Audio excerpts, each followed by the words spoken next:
জয় শ্রী মায়ের জয়, জয় ঠাকুরের জয়। পাড়াপড়শিদের অনুকম্পা সইতে পারে না সারদা, সইতে পারে না প্রতিনিন্দা। আহা, শ্যামার মেয়ের কি একটা পাগলের সাথে বিয়ে হলো, সইতে পারে না এ লোকগঞ্জনা।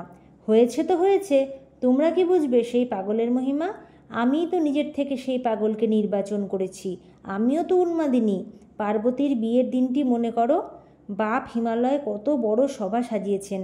হাঁসের পিঠে চড়ে প্রথমে এলেন ব্রহ্মা, কত শোভা সম্পদের ছড়াছড়ি। গরুরের পিঠে চড়ে এলেন তারপর বিষ্ণু, তারই বা কত আড়ম্বর। তারপর এলো প্রজাপতিরা, দিকপালেরা, হৈ হৈ পড়ে গেল। ঐশ্বর্যে বিলাসে ঝলসে গেল 10 দিক। শেষকালে বর এলো। ও মা, এই বর, এই তার চেহারা!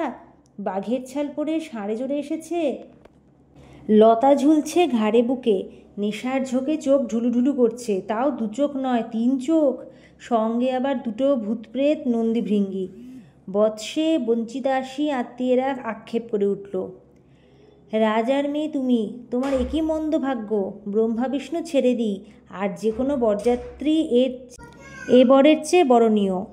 এ কুকথায় পঞ্চমুখ, কণ্ঠে ভরা বিষ। কিন্তু গৌরী নির্বাচন, যাতে মন একবার স্থির করেছি তার থেকে ভ্রষ্ট হব না। নিম্নমুখী জলকে কে প্রতিরোধ করবে? যতই নিন্দা করো, ও আমার সাধনার ধন, আমার তপস্যার নিধি। সারদারও সেই অবস্থা, যতই নিন্দা করো, আমার আনন্দের ঘরটি কানায় কানায় পরিপূর্ণ।